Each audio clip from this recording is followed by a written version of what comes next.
This video will give you a little bit more insight in how to design a rocket. So designing a rocket, we have these tabs here along the top of the screen, and we want to go through the tabs from the left to the right. So we'd start designing a rocket in the Rocket Design Attributes tab. This tells us the name of the rocket as well as the CP location, what we're displaying, the number of stages, and the static margin reference. And I'll go through these really quick. In Rocksim 10, the CP is calculated for simulations using the Rocksim method. But on the screen down here, you can display the other methods of determining the center of pressure's location. So right now, this red dot back here, a circle within a circle, is the Rocksim method. And if I change that to the Barrowman method, you can see that the rocket location, the CP location, has changed. And if you change it to this cardboard cutout method, it changes yet again. Now, for simulations, as I said, we use the Rocksim method because it's the most accurate, and this is based on over 15 years of experience with the Rocksim. People that have tested the Rocksim method versus other methods have found that it is just as valid and it works really well. The Rocksim method is actually the Barrowman method. So if you are comfortable with the Barrowman method, the Rocksim method will be like second nature. The difference is in the Barrowman method, there was several assumptions that were made, and in the Rocksim method, we took those assumptions out. You can get more information by downloading the original Barrowman report. The only place that I know where it exists is on the Apogee website, and you can find it there.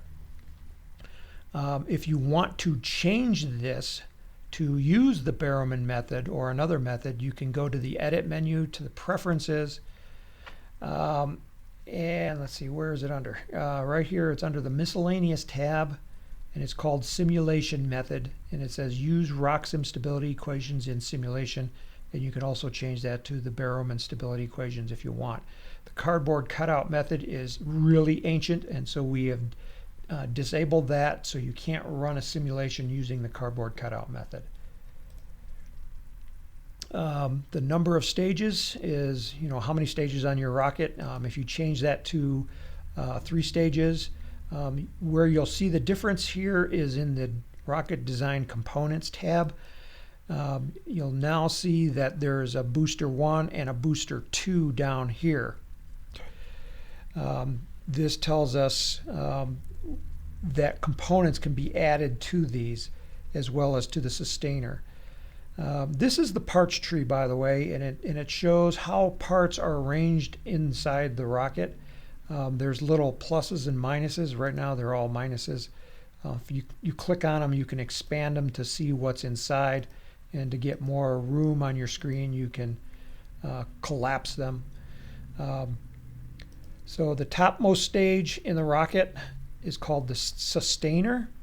The middle stage is called booster 2, and then the lowest stage would be called booster 3.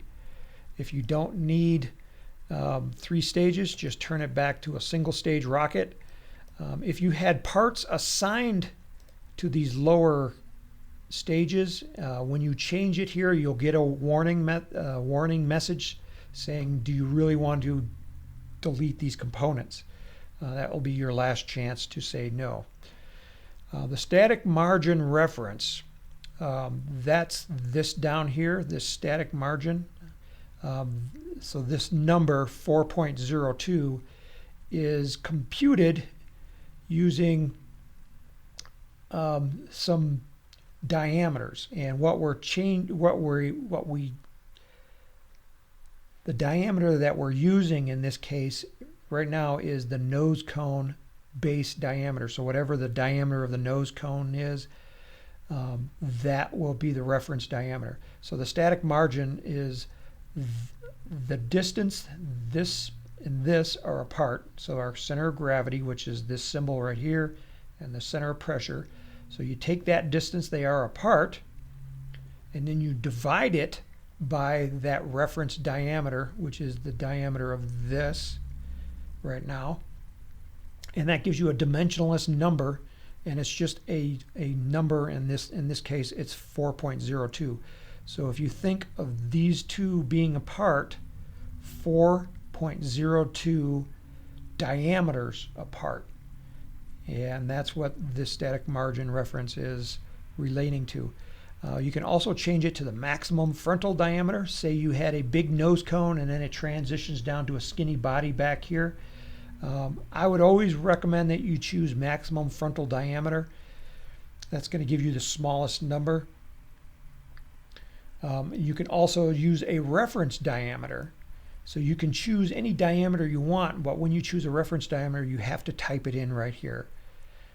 For most simulations, it's the default is nose cone base diameter, because that's what people are familiar with, but you can also choose maximum frontal diameter.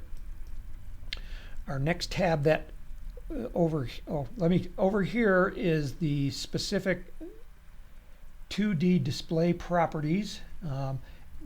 This is the size of all these components, these symbols and letters inside of this drawing down here. This is reference to the rocket itself. So when you save the rocket design, it saves these display properties. So if I come over here and I change the marker size to 1.0 inches, you can see the units over here, hit tab, you can see that these got bigger. Where you would do this is if you had a large diameter rocket, say it was 4 inches wide or larger. Sometimes these symbols can be so small you can't see them in the rocket. So then you would come over here and make them larger here at this point. And you can play around with these. These don't affect the simulation or anything. It's just the display. So I'm just going to make this a little bit smaller. And then I'll go on to the next tab, which is the rocket design components. Now, as I said, this is the parts tree of the rocket. These are the components that make up the entire rocket. So you can think of the design as the sum of the components inside of it.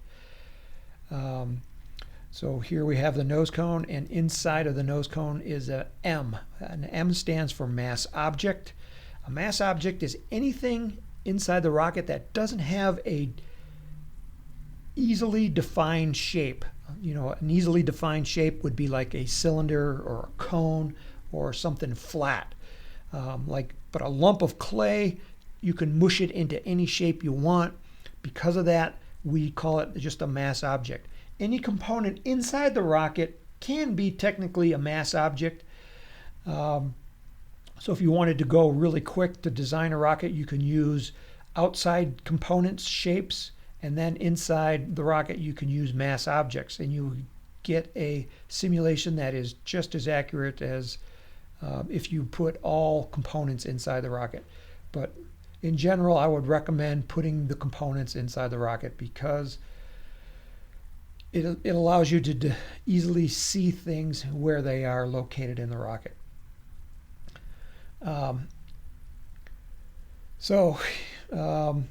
Here are other components. We have a fin, which is down here.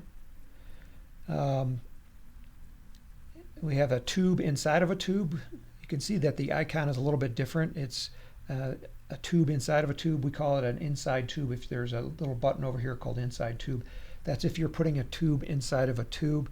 You can edit the components by double clicking on them or highlighting them and clicking on the edit button, and this will bring up a new screen. Every screen is going to be resized differently. You can make it larger, you can expand it to fill up your screen space on your computer. This window down here on this component editor screen is resizable. You just bring the cursor down and you can see at some point the icon changes to like an equal sign with arrows pointing up and down. At that point you can click and drag and you can make the screen larger. And for these component windows, I recommend making it as large as possible. When you close these windows, Rocksim remembers as long as you save as long as you exit the program in a natural progression. If somehow the program crashes, which is rare, you would lose these preferences of your window sizes and you just have to redo them again later. So here we are in the body tube editor screen, and what you'll notice here are slider bars, and this allows you to quickly modify the design of the rocket by just sliding the slider bar. Or you can type in a number, an exact number, like you can make it 9 inches and then hit the enter key on your keyboard, and it will jump to the exact measurement. You'll notice as you move the slider bar, notice that the center of gravity and sometimes the center of pressure will change locations. You can also see the margin is changing as you're moving things because you're changing the weight as you increase the size of the components.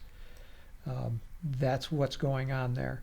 If I hit cancel, it'll ask me if I want to save my changes, and this time I say no, and it reverts back to its normal size.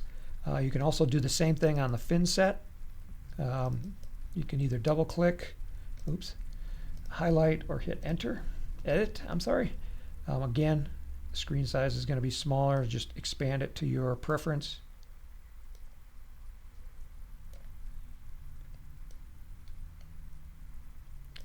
The nice thing about Rocksim is that it calculates the center of gravity and the center of pressure on the fly. So that means as you're changing things, it's recalculating as it's going along. Now look, as I'm moving the center of, or the fin location, that the center of pressure is moving with it.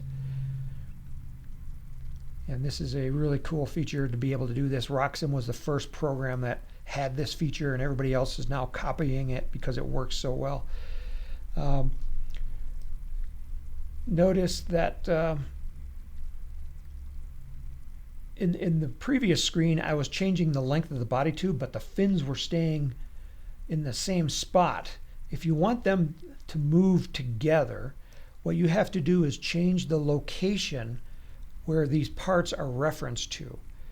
Now remember, our fins over here are referenced to this body tube. So the location reference is to the front of the body tube. So that's this location right here. This is referencing from the front of the body tube. So if you imagine right here, the location of the fin is 5.5 inches back from the front of the tube. And if I change the reference location from the front to the base, now when I change the length of the tube, the fins should follow. So if I click OK here, and I go back to my body tube,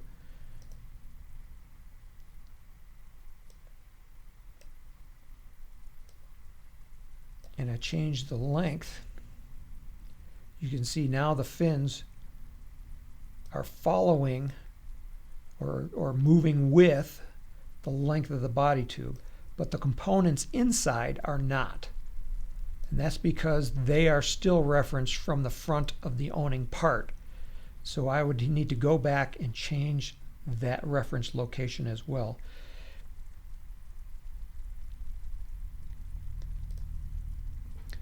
Okay, so in the next video, we'll try and start designing a rocket.